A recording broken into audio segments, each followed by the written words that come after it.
At 8:46 on Monday morning, Claire Whitmore fired Ethan Caldwell in front of nearly 200 people. At 9:06, the badge she had used for 6 years blinked red against her own office door. She tried it again, slower this time. The reader gave one flat tone and stayed locked. Behind the glass wall of the executive corridor, Ethan sat at the long boardroom table in the same gray work shirt she had dismissed as proof he did not belong near important decisions. His 7-year-old daughter, Lily, waited in the adjoining conference room with a white stuffed rabbit named Snowcap tucked beneath her chin and a paper lunch bag folded in her lap. On the table beside Ethan were 3 sealed vendor reports, a preserved access log, and the termination packet Claire had signed 20 minutes earlier. Margaret Ellison, chairwoman of the board, stood at the head of the room with outside counsel on one side and 2 independent directors on the other. No one was celebrating. No one had decided that Ethan was right merely because Claire had been wrong to humiliate him.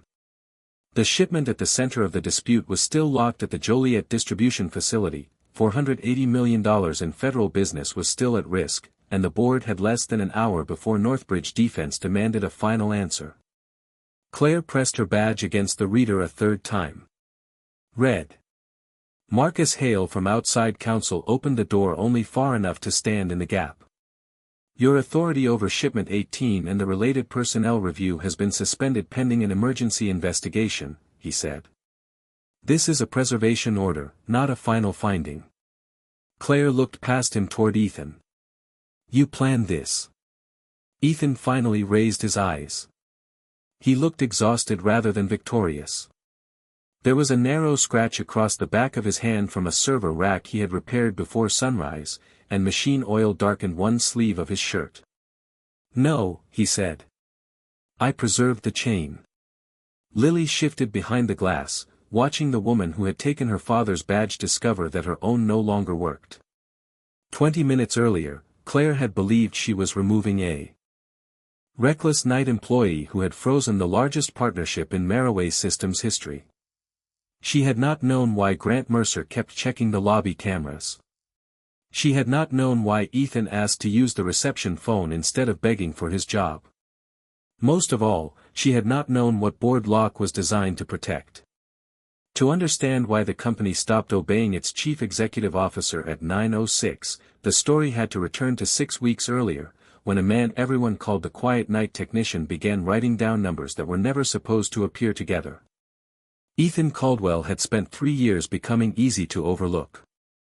He entered Maraway Systems through the service corridor at 6:15 each evening, signed the overnight operations sheet, checked the loading dock sensors, walked the server rooms with a flashlight clipped to his belt, and usually left before the executive elevators began carrying people in polished shoes toward the upper floors.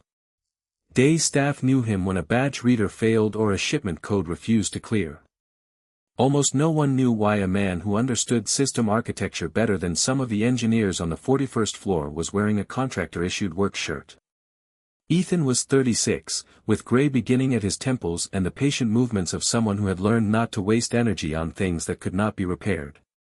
His wife, Allison, had died 3 winters earlier after an illness that turned their apartment into a place of medication schedules, insurance envelopes, and careful voices. After she was gone, Ethan learned to braid Lily's hair, packed her lunch before his own, and took the night assignment so he could walk her to Roosevelt Elementary each morning. When childcare failed, he brought her to the approved family room near reception. Lily carried Snowcap everywhere, the rabbit's left ear worn thin from being held through doctor visits, thunderstorms, and the first year without her mother. On the hardest mornings, Ethan still found Allison's handwriting on old lunch notes tucked behind the kitchen calendar. He never removed them. They reminded him that stability was not something a family discovered, it was something rebuilt through ordinary promises kept every day. Ethan never described his schedule as sacrifice. It was simply the structure that kept both of them standing. Maraway had once known him under a different title, though the framed corporate timeline in the lobby no longer carried his name. In a locked facilities binder, a yellowing diagram of the approval network still bore the initials E.C. in one lower corner. Ethan never explained why he could read a federal release sequence faster than some people who managed it, or why old system screens seemed familiar before they finished loading. Most employees assumed he had learned through years of maintenance. Ethan let them. His night assignment gave him the hours Lily needed, and being underestimated gave him something no formal audit could buy: people behaved normally around him. 6 weeks before shipment 18, he noticed the first irregularity. A small vendor exception closed at 1:17 in the morning without the second signature required by policy.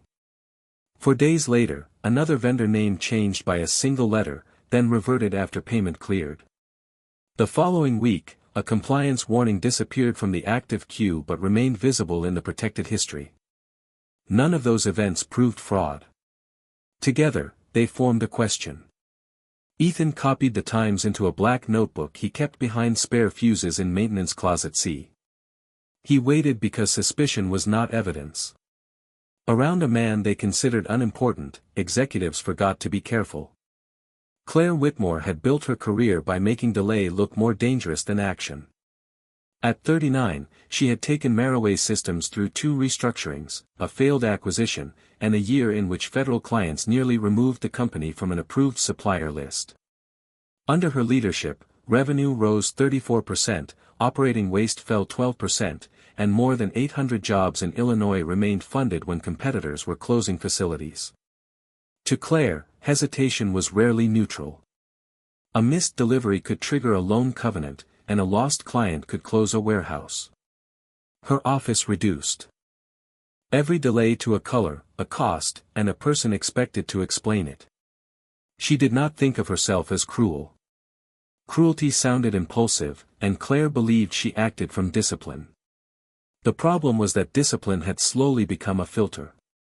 Information reached her only after it had been converted into numbers she trusted, and Grant Mercer had become the person doing most of the converting. Grant was controlled, soft-spoken, and careful never to present ambition as advice. As chief financial officer, he had helped Claire refinance the Joliet facility and structure the Northbridge Defense Partnership, a contract worth $480 million over 5 years. The agreement would fund a new hub and hundreds of jobs, but its integrity clause allowed Northbridge to freeze the partnership over an undisclosed vendor conflict. On Monday morning, Grant entered Claire's office at 7:58 with a tablet in one hand and urgency already arranged across his face. Shipment 18 had been locked. The first Northbridge containers were sitting at Joliet. A preliminary release confirmation was due at 9:15, and a compliance delay beyond 10 could trigger an automatic executive review by the client. Grant said an overnight support employee had mistaken a temporary vendor correction for a restricted change. He said the employee had exceeded his access, ignored finance guidance, and refused 2 direct messages. He did not mention that the manual override had come from his credentials at 2:13. He did not mention that the replacement vendor codes led through 3 procurement companies sharing the same registered agent. He did not mention that one of those companies had transferred consulting fees to an account controlled by his former business partner. Claire asked whether the cargo matched the contract and whether legal had found a violation. Grant said the cargo was correct and legal had found none. He added that Northbridge representatives and employees were already gathering in the lobby. A visible dispute, he warned, could make Maraway look unable to control its own systems. Claire looked at the locked shipment, the countdown on the dashboard, and the employment level Grant had assigned to Ethan. Overnight operations support. Contractor grade. No executive authority. She saw a low-level employee obstructing hundreds of jobs and accepted the explanation that matched what she already believed. Grant also reminded her that the board had questioned her leadership during the last delay, a detail chosen to make patients feel like personal weakness. It was confirmation bias sharpened by pressure, pride, and a trusted advisor who understood exactly which facts to leave outside the room. The warning appeared at 2:19 in the morning as a narrow red line across Ethan's monitor. There was no alarm, only a change in the approval sequence for shipment 18, which was scheduled to leave the Joliet facility at 9:45 and reach a restricted Northbridge site in Virginia the following afternoon. The cargo was legitimate. The danger was how its release had been approved. Ethan opened the vendor chain and compared it with the contract archive. At 1:58, the original transport subcontractor had been replaced under a temporary exception. At 2:07, a second code changed the receiving broker. At 2:13, Grant Mercer's credentials issued a manual override that bypassed the independent procurement review. At 2:16, Claire Whitmore's electronic signature approved release. 3 minutes later, the protected sequence engine marked the file. Board lock threshold crossed. Independent review required before movement. Ethan did not assume the chief executive officer was involved in a scheme. Her signature could mean she had been misled or careless. He checked the policy that governed restricted federal shipments. 3 conditions triggered a mandatory hold: a vendor chain change within 6 hours of departure, an override by a financial officer, and the absence of an independent approval after the change. All 3 were present. The replacement companies also shared 1 Delaware-registered agent, and 1 listed no employees. Ethan then checked the warning history. 2 smaller flags involving the same agent had been closed during the previous 6 weeks. The closure notes cited administrative duplication, but both actions came from a finance compliance group reporting to Grant. It did not prove theft, but it ruled out treating the warning as a simple computer error. Ethan activated the internal capture tool, which recorded the screen, the policy version, the time, and the system hash. He saved nothing to a personal device. The capture generated a cryptographic receipt, copied it to a protected archive, and recorded the policy version active at that moment. If anyone later changed the dashboard, the preserved sequence would still show what Ethan had seen and when he had seen it. That technical caution mattered because a truthful warning could still collapse if the evidence behind it was gathered badly. He then placed shipment 18 under a 30-minute preservation hold and selected the required reason: vendor sequence altered inside protected window. Independent review incomplete. The system notified finance, legal, Claire's office, and the board risk queue. At 2:27, Grant called the overnight desk. Ethan let the call ring while the capture finished. Grant called again and left a message instructing him to release the shipment because the vendor correction had been pre-approved. Ethan searched for that approval and found no signed record. At 2:31, Grant copied Claire on a warning that continued delay would be treated as insubordination. Ethan requested the missing independent approval. None arrived. Instead, at 2:38, his access to the vendor registry was reduced. That action was captured automatically. Ethan used a read-only terminal in the server corridor to confirm the hold remained active, then called the internal legal duty number. The call routed to voicemail. At 3:04, an administrator tried to rename the hold as an operational dispute. Board lock rejected the edit and preserved the attempt. When Roosevelt Elementary closed because of a burst pipe, Lily waited in the family room while Ethan completed the incident packet. At 7:22, Human Resources asked him to report to the lobby after the operations address. At 7:24, Grant sent one final message: "Bring your badge." Ethan looked through the glass at Lily and understood that the morning would no longer stay quiet. By 8:38, the Maraway lobby was already full for reasons that had nothing to do with Ethan. Northbridge representatives stood near the executive elevators with security escorts. Employees from logistics, legal, finance, and communications had gathered beneath the suspended steel sculpture for Claire's quarterly operations address. A video wall displayed the words "Partnership Readiness" while employees waited for an explanation. Ethan stood beside the reception desk with Lily close to his leg. She held Snowcap beneath silent headphones. Ethan had not told her he expected to lose his job. Claire entered with Grant, Paige Holloway from Human Resources, and Security Chief Derek Vaughn. Paige carried a blue folder she clearly did not want. Claire stepped to the center of the marble floor and addressed the room without a microphone. She called the delay an unauthorized hold and said individual judgment could not replace established authority. Everyone understood who would absorb the blame. Then she turned toward Ethan. Mr. Caldwell, come forward. Ethan walked forward and stopped. You were assigned to overnight operations, not executive approval. You locked a restricted shipment without confirmed evidence of misconduct, ignored instructions from finance, and placed a $480 million partnership at risk. Ethan spoke calmly. The vendor chain changed inside the protected window. The independent approval is missing. Grant answered before Claire could. The change was administrative and has already been reviewed. Ethan looked at him. Then show the signed review. The silence looked like defiance to Claire. This is not a courtroom, she said. No. It is a federal release process.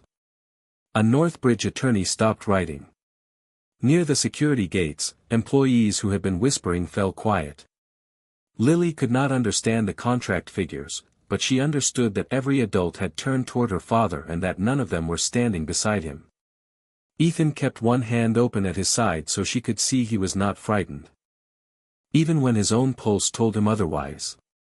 Paige moved closer to Claire and spoke quietly enough that only the front row heard. His file contains a restricted appointment notation. I requested 5 minutes for legal to confirm it. Grant leaned toward Claire. Old project language. It does not change his employment status. Claire made the decision she would later describe as necessary. We do not have 5 minutes to reward insubordination. She opened the folder. Effective immediately, your employment with Maraway Systems is terminated. Lily's fingers tightened around Snowcap until one old stitch along the rabbit's ear pulled loose.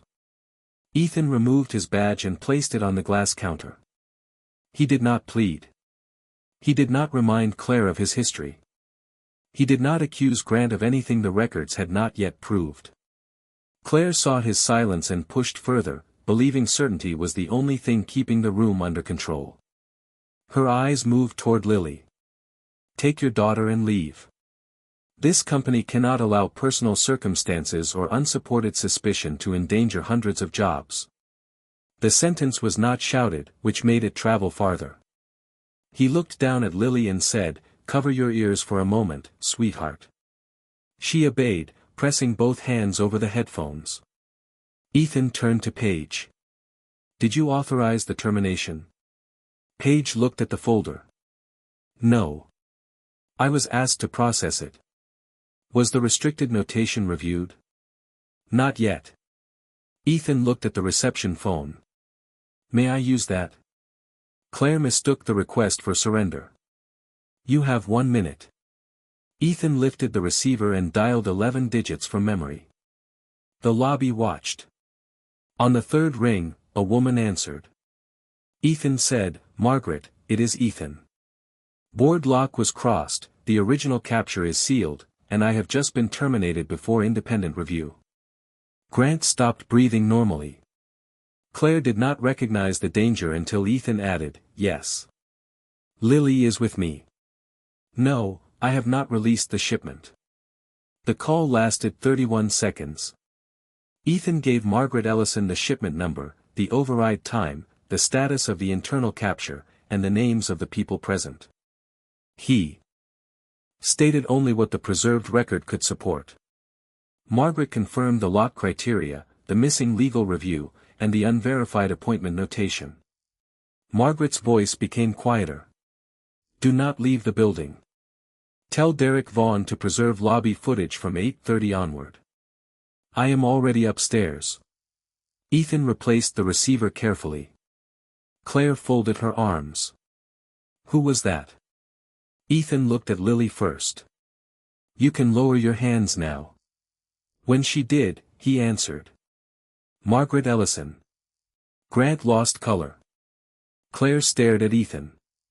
"The chairwoman does not take operational calls from contractors. She took this one." Grant whispered about old authority language. Paige opened the blue folder and found a board risk appointment attached to the Meridian remediation. "It designates him as a compliance custodian for specific federal controls," she said. "He is not an officer, but I told you legal needed to review it." Grant called the language ceremonial. Derek ordered the security desk to preserve the lobby recording. When Grant objected, Derek answered, the chairwoman requested preservation. At 8:52, the board lock system sent a new notification to every device associated with shipment 18, legal hold initiated. No deletion, modification, release, or credential reassignment permitted. Grant glanced at his phone. The screen required him to re-authenticate, then refused the request. Claire's device displayed the same notice but allowed read-only access. The system had separated the person who issued the override from the executive who approved it. At 8:55, the elevators opened. Margaret Ellison stepped into the lobby wearing a navy coat over a black dress. Two independent board members followed, along with Marcus Hale from outside counsel and a forensic systems analyst carrying a sealed laptop case. They were already in the building for an 8:30 risk committee meeting.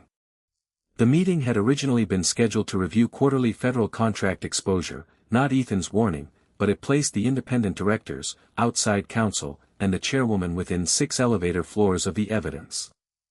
The 20-minute reversal was possible only because the governance structure was already assembled before the call arrived. Margaret did not greet Claire first. She crossed to Ethan and looked briefly at Lily. "Are you both safe?" Ethan nodded. "Yes."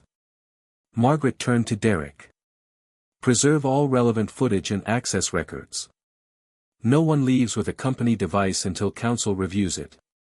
Then she looked at the Northbridge representatives. "Maraway has initiated a contractual integrity review before release. The shipment remains secure, and your counsel will receive a written preservation notice within 15 minutes. The lead Northbridge attorney nodded. Claire stepped forward. This could have been handled privately. Margaret's eyes moved across the employees Claire had used as witnesses. "You made the personnel decision public. The evidence review will not be." She extended one hand toward the elevator. "Claire, Grant, Paige, Ethan, Nora Bennett, and Mr. Vaughn. Boardroom now. Lily may wait in the adjoining conference room with a staff member Ethan approves." Lily moved closer to her father. "She comes where I can see her," Ethan said. Margaret agreed without hesitation. At 8:58, the elevator doors closed. The lobby screen still read partnership readiness. At 9:01, Lily colored beside Snowcap in the adjoining room while Ethan, Claire, and Grant took separate places around the boardroom table. Margaret opened with a boundary. "This is not a trial or a final employment review. We must decide whether the shipment remains locked, whether evidence is at risk, and who may control those decisions during an independent review." Marcus Hale then explained the history Claire had never asked to see. During the Meridian crisis, Ethan had helped outside counsel build the protected sequence engine, including the rule that preserved the order of sensitive approvals. When Allison became ill, he left the project and later accepted overnight work so he could care for Lily during the day. 6 weeks earlier, after unexplained exceptions reappeared, Margaret quietly reactivated his narrow embedded control custodian appointment without changing his public title. The role allowed him to document sequence failures and initiate a temporary board lock. It did not make him an officer or shield him from discipline. The appointment had been renewed by the Risk Committee 12 days earlier, so no dormant authority had survived by accident. If the lock lacked basis, his firing could stand and the board could pursue losses caused by misuse. Claire studied Ethan as if the gray work shirt had become a disguise. "So the night assignment was an act?" "No," Ethan said. "It was my job. The board responsibility was separate. An observation role stops working when everyone performs for the observer." Claire looked at him. "You knew this clause would bring the board into the room." "I knew the clause would preserve the record." "And preserve your job." "No. My employment decision remains reviewable." Paige confirmed it. Margaret turned to Claire. "You will have full opportunity to challenge the lock." The forensic analyst displayed the first layer, the approval sequence. At 1:58, the transport subcontractor changed.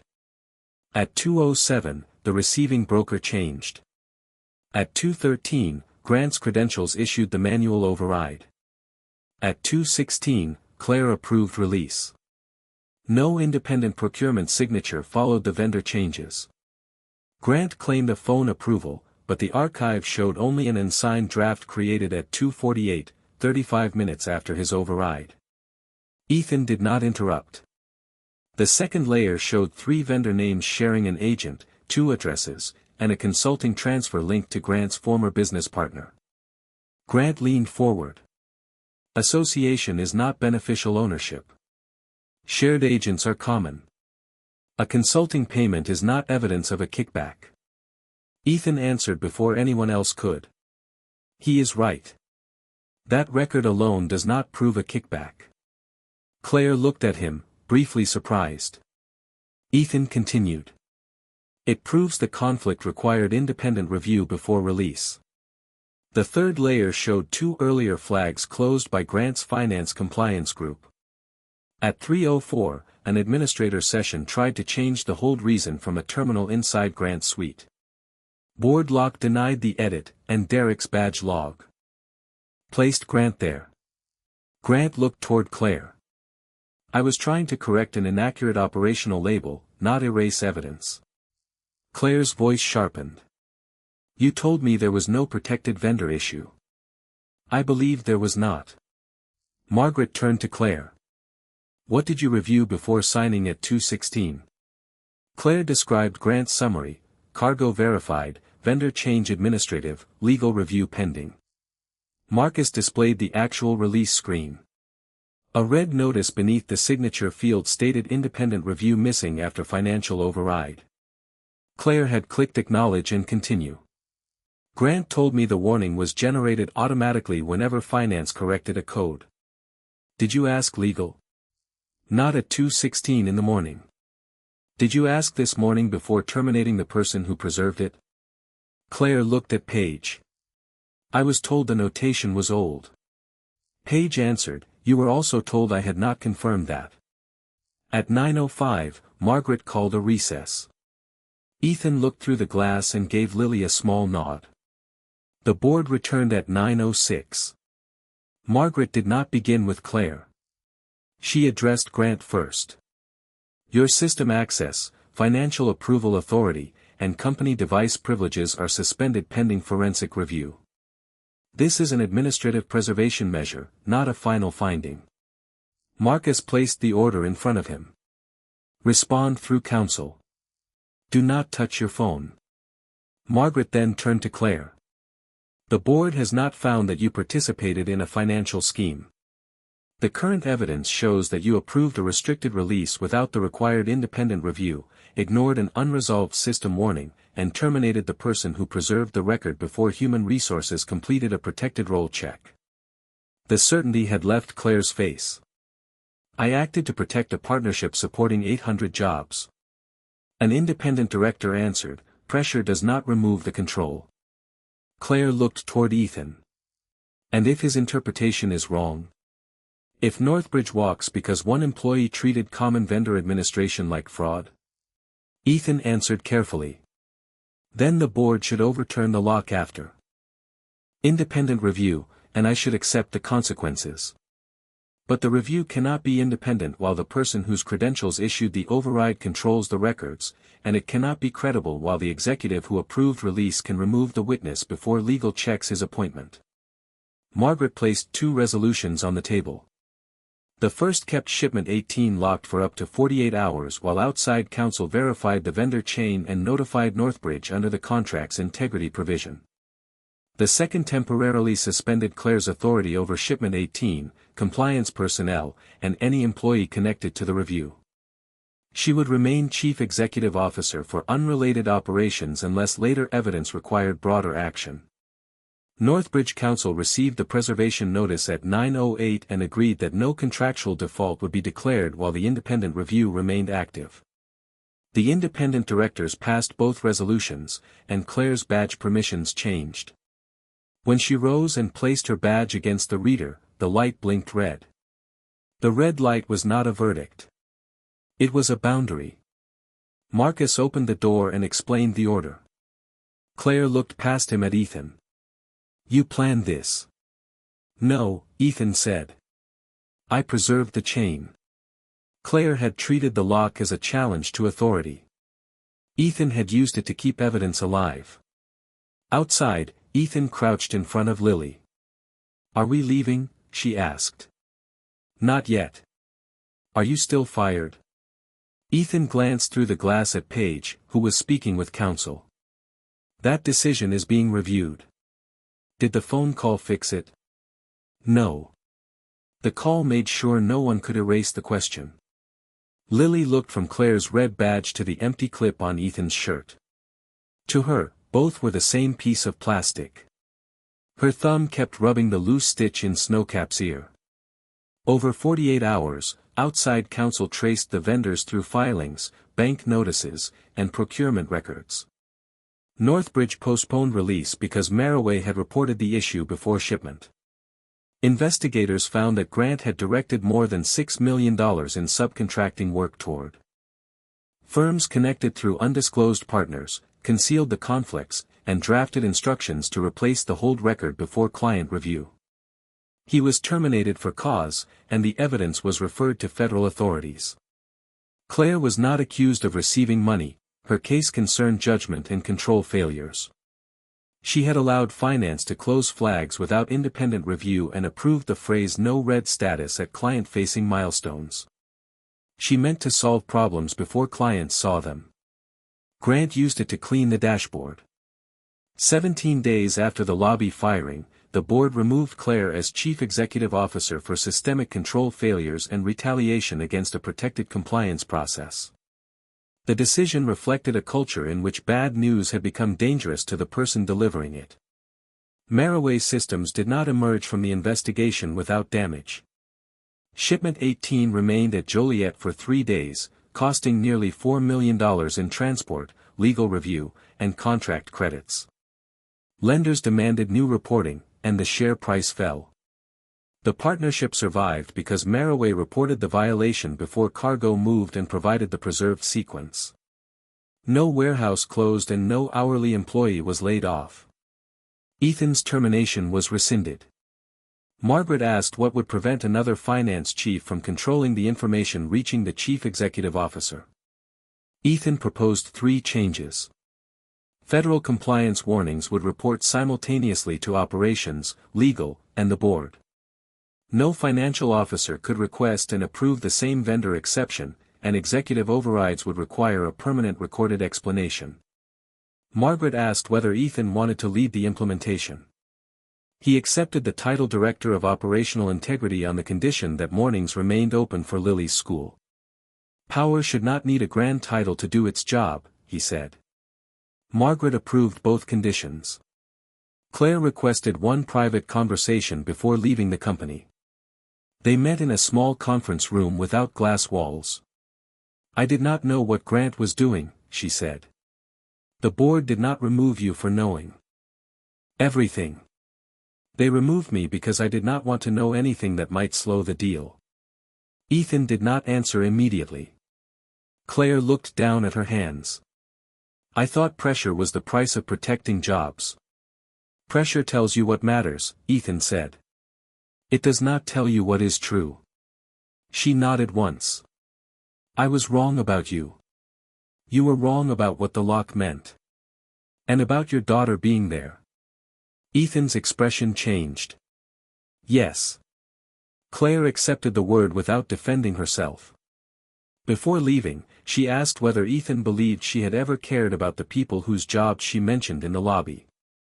He answered honestly. Yes. But caring about the outcome made you stop examining the method. The distinction hurt because it allowed neither of them the comfort of treating her as a simple villain. 3 weeks later, Ethan and Lily walked through the Maraway lobby at 7:40 in the morning. Employees still carried coffee beneath the steel sculpture. The building had not become honest overnight, but records could no longer be rewritten by the department they restrained. Paige Holloway had placed Ethan's old contractor badge in a small frame beside the first board lock training notice. Ethan asked her to remove the frame. The system should not depend on people remembering me, he said. It should work for the next person whose name no one recognizes. Lily waited beside him with Snowcap tucked under one arm. The rabbit's ear carried a short line of blue thread, repaired with Allison's old sewing kit. On the way to school, Lily asked whether her father had one. Ethan considered the word. Grant faced investigators, Claire had lost the company she fought to save, and Maraway had lost money and trust. Nothing about it felt like a game. No, he said. Then what did you get back? My job. Lily studied him. That is not what I mean. Ethan smiled faintly and took her paper lunch bag in one hand and her smaller hand in the other. We made it harder for the next quiet person to be treated like the warning does not count. Even if nobody knows their name. Especially then. They stepped into the Chicago morning. Behind them, the lobby. Screen carried a new requirement beneath every federal release: a delay must be explained. A warning must be examined. Ethan did not turn around. Lily adjusted Snowcap beneath her arm, the blue repair visible against the white ear. It was visible, and it held.